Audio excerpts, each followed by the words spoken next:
नमस्कार, स्वागत है आपका हमारे चैनल पर। मैं हूं आपके साथ शिप्रा सैनी। टीएमसी के चुनावी रणनीतिकार प्रशांत किशोर का ऑडियो लगातार वायरल हो रहा है। एक के बाद एक तमाम ऑडियो ट्विटर पर सामने आ रहे हैं, जिसमें प्रशांत किशोर कहीं ना कहीं चौंकाने वाले खुलासे कर रहे हैं। लुटियन पत्रकारों के साथ बातचीत में प्रशांत किशोर पहले ही पश्चिम बंगाल विधानसभा चुनाव में बीजेपी की जीत का दावा कर चुके हैं, लेकिन उसके बाद अब एक और ऑडियो लीक हुई है, जिसमें प्रशांत किशोर ये कह रहे हैं कि पश्चिम बंगाल में बीजेपी सरकार बनने के बाद बीजेपी महाराष्ट्र, राजस्थान और झारखंड में भी सरकार बनाएगी।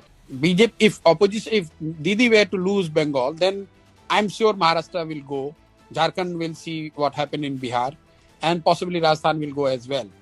So it's far more crucial from that point of view. तो जाहिर तौर पर महाराष्ट्र, झारखंड या राजस्थान की बात की जाए तो कहीं ना कहीं चुनावी समीकरण जो है इन तीनों ही राज्यों में बदलते नजर आ रहे हैं। फिर चाहे बात महाराष्ट्र की जाए, महाराष्ट्र में फिलहाल गठबंधन की सरकार है, जिसमें कांग्रेस पार्टी, एनसीपी और साथ ही शिवसेना मिलकर वहां की सत्ता पर बैठी है। लेकिन फिलहाल जिस तरीके से महाराष्ट्र में सियासी घटनाक्रम चल रहा है, जिस तरीके से तमाम ऐसे मामले हैं जो महाराष्ट्र में उद्धव ठाकरे सरकार की वजीहत के तौर पर काम कर रहे हैं, उसके बाद महाराष्ट्र की सत्ता उद्धव ठाकरे के हाथों से फिसलती नजर आ रही है और एक बार फिर बीजेपी अपने ऑपरेशन लोटस के तहत महाराष्ट्र में सरकार बनाने की कवायद में जुटी हुई है। और शायद यही वजह है कि प्रशांत किशोर ने यह साफ तौर पर कहा है कि पश्चिम बंगाल में बीजेपी की सरकार बनने के बाद उसके बाद महाराष्ट्र, झारखंड और राजस्थान पर बीजेपी की नजरें हैं और जाहिर तौर पर उन्होंने इन तीनों ही राज्यों में आने वाले वक्त में बीजेपी की सरकार बनने का दावा किया है।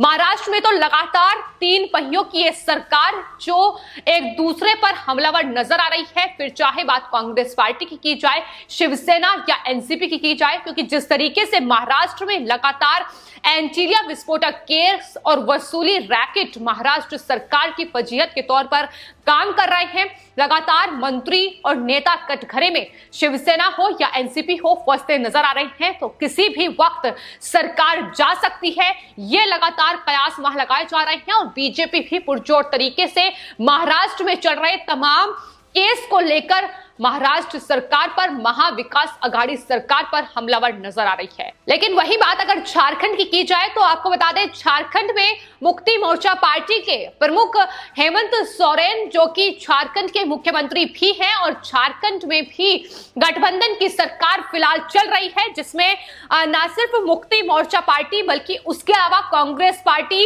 राष्ट्रीय जनता दल, सीपीआई और एनसीपी भी शामिल है। तो कहीं ना कहीं ये जो गठबंधन की सरकार जिन राज्यों में है उन पर बीजेपी की नजरें गड़ी हुई हैं और इसी कड़ी में लगातार झारखंड को भी देखा जा रहा है।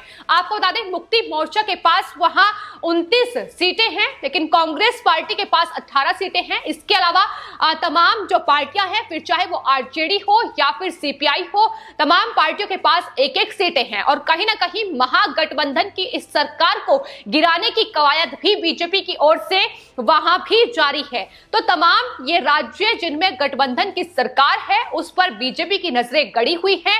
फिर चाहे बात पुदुचेरी की जाए तो हाल ही में किस तरीके से पुदुचेरी की सरकार भी गिरी। कांग्रेस पार्टी की दक्षिण भारत में के राज्य में एकमात्र सरकार थी जो ऑपरेशन लोटस के तहत बीजेपी ने कहीं ना कहीं वहां राष्ट्रपति शासन लगा पाने में कामयाब हो पाई। और फिलहाल प्रशांत किशोर चुनावी रणनीतिकार है, जाहिर तौर पर वो जानते हैं कि आखिर किस तरीके से लगातार बीजेपी प्रधानमंत्री नरेंद्र मोदी के नेतृत्व में आगे बढ़ रही है और किस तरीके से देश के तमाम राज्यों में अपनी धाक जमाने में कामयाब हो पा रही है। और यही वजह है कि जो गठबंधन की सरकार जिन भी राज्यों में है, फिर चाहे वो महाराष्ट्र हो, झारखंड हो, तमाम राज्यों में कहीं ना कहीं बीजेपी की नजरें हैं और आने वाले वक्त में ये सरकार कहीं ना कहीं, फिर चाहे वो झारखंड की सरकार हो, हेमंत सोरेन के हाथों से फिसलती नजर आ सकती है। और वही महाविकास अघाड़ी सरकार पर तो लगातार संकट के बादल मंडराते नजर आ रहे हैं। किसी भी वक्त महाराष्ट्र की सरकार गिर सकती है, क्योंकि जिस तरीके से वहां लगातार राजनीतिक समीकरण बनते और बिगड़ते नजर आ रहे हैं, उसका नतीजा आने वाले वक्त में देखने को मिल सकता है। लेकिन फिलहाल झारखंड में भी लगातार जो बीजेपी के नेता हैं वो लगातार इस कवायद में है कि जो गठबंधन की सरकार है, जाहिर तौर पर हेमंत सोरेन किसी भी वक्त अपना मत बदल सकते हैं, वो बीजेपी में शामिल हो सकते हैं। लगातार इसकी कवायद भी वहां बीजेपी के नेताओं के बयानों में देखने को मिल रही है। वहीं आपको बता दें, चुनावी रणनीतिकार प्रशांत किशोर का जो ये ऑडियो लीक हुआ है, इसमें न सिर्फ महाराष्ट्र और झारखंड की बात करी गई है बल्कि राजस्थान में भी बीजेपी सरकार बना सकती है। राजस्थान में अगर बात की जाए तो सरकार में एक प्रमुख चेहरा है और वो है सचिन पायलट का। जिस तरीके से हाल ही में ज्योतिरादित्य सिंधिया, जो कि राहुल गांधी के बेहद करीबी माने जाते थे और कहीं ना कहीं राजस्थान की कांग्रेस पार्टी में वो अहम चेहरा माने जाते थे, उन्होंने हाल ही में बीजेपी का दामन थामा। उसके बाद अब कयास ये लगाए जा रहे हैं कि सचिन पायलट भी बीजेपी में शामिल हो सकते हैं।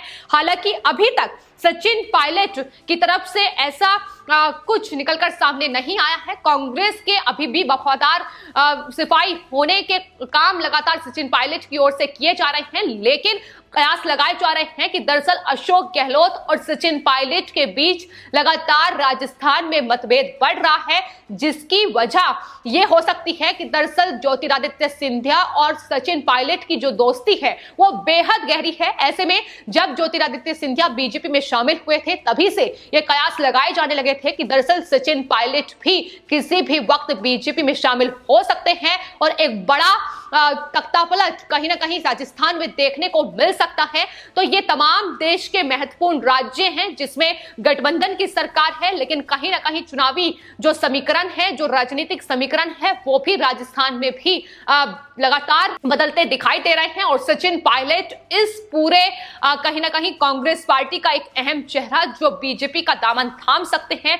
पहले ही ज्योतिरादित्य सिंधिया ने कांग्रेस पार्टी पर कई बड़े आरोप लगाए थे, जिसके बाद उन्होंने बीजेपी का दामन थामा था। और अब जब राजस्थान के 3 विधानसभा सीटों पर उपचुनाव होने जा रहे हैं, ऐसे में अब ज्योतिरादित्य सिंधिया राजस्थान बीजेपी प्रत्याशी के पक्ष में जनसभा करने पहुंच गए हैं और वहां जाहिर तौर पर उनकी मुलाकात सचिन पायलट से भी होगी।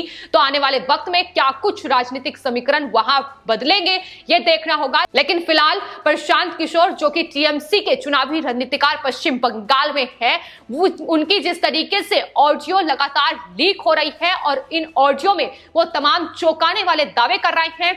लुटेंस पत्रकारों के साथ क्लब हाउस की चैट में ये तमाम बातचीत उनकी हो रही है, जिसमें न सिर्फ पश्चिम बंगाल में सरकार बीजेपी की बन रही है, ये दावा प्रशांत किशोर की ओर से किया गया है। उन्हें साफ तौर पर तमाम पोल पश्चिम बंगाल की मुख्यमंत्री ममता बनर्जी की भी खोली है कि आखिर किस तरीके से पश्चिम बंगाल में अभी तक सिर्फ और सिर्फ मुस्लिमों को साधने की कोशिश की गई है, लेकिन अब एक पार्टी पश्चिम बंगाल में ऐसी आई है जिन्हें जो हिंदुओं को लग रहा है कि उनका मत समझेगी। ऐसे में कहीं ना कहीं जो वोट बैंक है वो अब बीजेपी को वहां हासिल होता दिखाई दे रहा है। तो जीत का दावा पश्चिम बंगाल में बीजेपी की वो प्रशांत किशोर कर चुके हैं। न सिर्फ इस ऑडियो लीक में बल्कि इससे पहले भी जो सर्वे सामने आए थे उसमें भी प्रशांत किशोर की ओर से ये तमाम दावे किए गए थे कि दरअसल नंदीग्राम जैसी सीट से भी पश्चिम बंगाल की मुख्यमंत्री हार रही है और बीजेपी जीत रही है। तो ये तमाम बीजेपी की जीत के दावे पहले भी निकलकर सामने आ चुके हैं। टीएमसी की करारी हार पश्चिम बंगाल में, यानी साफ तौर पर प्रधानमंत्री नरेंद्र मोदी के नेतृत्व में लगातार बीजेपी देश के अलग अलग राज्यों में कहीं ना कहीं बढ़त हासिल करती दिखाई दे रही है। न सिर्फ पश्चिम बंगाल बल्कि बात अगर केरल विधानसभा चुनाव की जाए, पुदुचेरी में की जाए, तो जाहिर तौर पर ये तमाम दक्षिण भारत के वो राज्य हैं जहां बीजेपी अभी तक अपनी धमक जो है वो नहीं दिखा पाई थी। लेकिन अब जिस तरीके से उपचुनाव इन तमाम राज्यों में हुए, यहां तक कि जो नगर पालिका नगर निकाय चुनाव हुए उसमें भी बीजेपी को जो सीटें हासिल हुई उसका ही नतीजा है कि अब लगातार देश के इन तमाम राज्यों में बीजेपी लगातार सीटें हासिल करती दिखाई दे रही है। लेकिन प्रशांत किशोर एक चुनावी रणनीतिकार होने के तौर पर जिस तरीके से ये बड़े दावे कर रहे हैं, तो जाहिर तौर पर आने वाले वक्त में देश के कई राज्य हैं जिनमें बड़ा कह सकते हैं पलटवार देखने को मिल सकता है। उसमें राजस्थान है, झारखंड है और जाहिर तौर पर महाराष्ट्र है, क्योंकि महाराष्ट्र में किसी भी वक्त उद्धव ठाकरे के हाथ में से सत्ता फिसलती दिखाई दे सकती है, क्योंकि तमाम ऐसे मुद्दे हैं जो फिलहाल महाराष्ट्र में चल रहे हैं।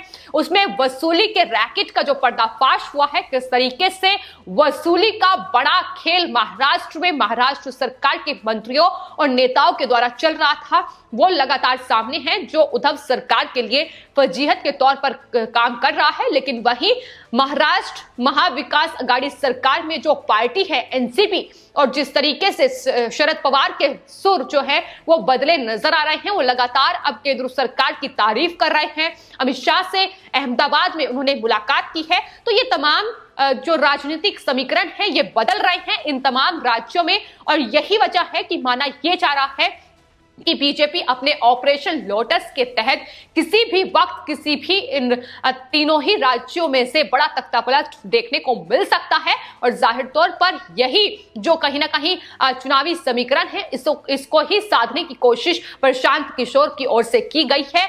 और जिस तरीके से प्रशांत किशोर के साथ क्लब हाउस जो चैट ग्रुप था, उसमें ये तमाम लुटेन पत्रकार थे, इन्होंने ही ये सवाल दागा था, जिसको लेकर प्रशांत किशोर ने जवाब दिया। जाहिर तौर पर ये तमाम वो पत्रकार हैं जो कहीं ना कहीं बीजेपी को गिराने की साजिश रचते आए हैं। लेकिन अब प्रशांत किशोर के जो ये बोल बदल रहे हैं, आखिर इसके क्या मायने हैं, इसको लेकर भी सवाल उठ रहे हैं। लेकिन फिलहाल ये तस्वीर साफ है कि महाराष्ट्र में सरकार मुसीबत में है, तो वहीं झारखंड में भी महागठबंधन की सरकार पर बीजेपी की नजरें गड़ी हुई है। इसके अलावा राजस्थान में किसी भी वक्त सचिन पायलट जैसा चेहरा अपना मत बदल सकता है, और अगर बीजेपी का दामन थामता है तो बड़ा तख्तापलट राजस्थान में भी देखने को मिल सकता है। फिलहाल आपकी इस पूरे मामले पर क्या राय है, हमें कमेंट बॉक्स में जरूर लिखें और चैनल को सब्सक्राइब करें। धन्यवाद।